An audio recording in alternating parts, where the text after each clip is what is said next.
কক্সবাজার শহর সমিতির ফার ১ নম্বর ওয়ার্ডত প্রায় ২০,০০০ মানুষ জানুয়ারির ৭ তারিখ মঙ্গলবারে কক্সবাজারের প্রধান সড়ক অবরোধ করে রেখে বেলা ১১টার দিকে তারার দাবি সিভিল এভিয়েশন অর্থাৎ বিমানবন্দর কর্তৃপক্ষ তারার বাপদাতার বিডে মাটি দখল করিবার চেষ্টা করে। শহরের প্রধান সড়ক গুম গাছতলা এয়ারপোর্ট রোড শহীদ সরণী রোড ও জাওতলা এর কলাতলি রোড পর্যন্ত ব্যাক রোড ও মুখ তারা অবরোধ করে রেখে ২ ঘন্টা ধরে, যে কারণের সৃষ্টি হয়ে তীব্র যানজট। ফায়ার সার্ভিসের গাড়ি ছাড়া কোনো গাড়ি চলাচল করতে না দেয় আন্দোলনকারী হলে। এ বিষয়ে তারা হই আমাদের ১ নম্বর ওয়ার্ড আমরা ছাড়বো না, মানে ছাড়বো না, আমাদের ১ নম্বর ওয়ার্ড চাই। ১ নম্বর ওয়ার্ডের মানুষকে যদি উচ্ছেদ করে দেয় আমরা পড়ালেখা কিভাবে করবো? স্কুল তো উঠাই দেবে, আমরা পড়ালেখা কিভাবে করবো? আমাদের মা বাবার তো কোনো দক্ষতা নেই, আমাদেরকে বড় বড় স্কুলে সোশ্যাল মিডিয়ায় ভর্তি করাই দেবে, এরকম তো আমার মামার কোনো কি নাই, দক্ষতা নাই, টাকা পয়সাও নাই। আমাদের স্কুল যে ছোট ছোট স্কুলগুলো আছে আমরা সেখানে পড়তে চাই, আমরা সেগুলো চাই, আমরা সেগুলো ছাড়বো না, বলতে ছাড়বো না। আর ১ নম্বর ওয়ার্ডের এখন জনসংখ্যা যদি উচ্ছেদ করিবা লাগে আরো ঘরে যাই, আরো সিভিল অবৈধভাবে আরো উচ্ছেদ করিবার পরিকল্পনা করছে, বিভিন্নভাবে হয়রানি করছে। আর ই নচাই নচাই আর একটা হতো আর ১ নম্বর ওয়ার্ড বাসী আর এই থাকতে চায়। আর ১৭০,০০০ মানুষের বসবাস জনসমুদ্রে পরিণত গিয়ে সারা কক্সবাজারের মাঝে।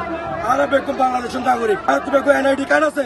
আর বাংলাদেশের এশিয়া মহাদেশের সবচেয়ে বড় শক্তি মহল আর দেশ সরকারের আরা এক সিজনে ২২৫ কোটি টাকার আরো দিয়ে থাকে। আর দেশের মাঝে এই কক্সবাজারের সবচেয়ে বড় শক্তি পড়লে আর দেশে সারা বাংলাদেশে মানে কি আরা মানে কি অসহায় মানুষ এবং মানে কি আরা তো মানে কি এবং মানে কি আরা ১ নম্বর ওয়ার্ড আরা সারা বাংলাদেশের এবং মানে কি আরা হতে উপরে আরা কি মানে না চাই আরা মানে কি আরা দিয়ে যাচ্ছে তারা মানে কি সন্তান আরা চাই। আজ জানা এটা আসছি রে প্রায় ১২ থেকে ১৫,০০০ মানুষ লাইনে এটা আসছি রে আর অধিকার আদায় করি বললাই আর আন্দোলন করি বললাই আসছি আর সুষ্ঠুভাবে আন্দোলন করিও আর অধিকার আদায় করি বললা ডিসি অফিসত আসছি কারা কার স্মারকলিপি দিও দিয়ে নে আর অধিকার আদায় করি বলে সুষ্ঠুভাবে চেষ্টা করিতে। আর মূলত আসছি রে আর ৪০,০০০ মানুষের বসবাস ১ নম্বর ওয়ার্ডত আর চাই আর বিড়া বাড়ি লইয়ে রে আর আত্মীয় স্বজন লইয়ে রে আর এখানে থাকিতে চাই আর থাকতে চাই।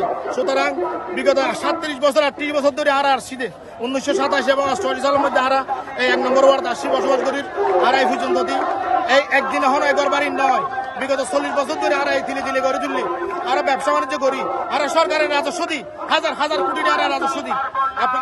সরজমিনে সাহায্য করিবেন সুটকি মহলে যারা সাহায্য করিবেন আর যারা ব্যবসা বাণিজ্য করি আর যারা শুক্র মাসের ব্যবসা বাণিজ্য করি আর তো বুট আছে আর তো বিভিন্ন ব্যবসা বাণিজ্য আছে আর এখনো ল্যান্ডিয়া নয় আর এখনো সন্ত্রাস নয় আর জায়গা লজ্জা মূলত অতীতে কিন্তু যে সরকার আসছিল তারা কিছু মন্ত্রী মিনিস্টার তারা কিছু ঊর্ধ্বতন কর্মকর্তা যারা আসছিল তারা মূলত চাইদে এই জায়গাকে হারি লয় এই জায়গাকে লইয়ে তারা 5 স্টার হোটেল করিব তারা বিলাসবহুল হোটেল করিব।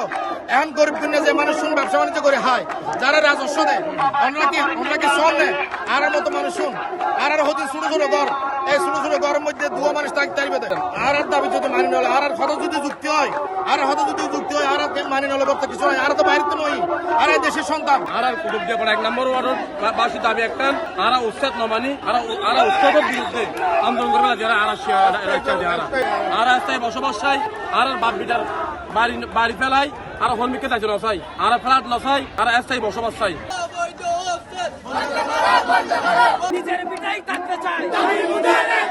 C plus TV Chittagong.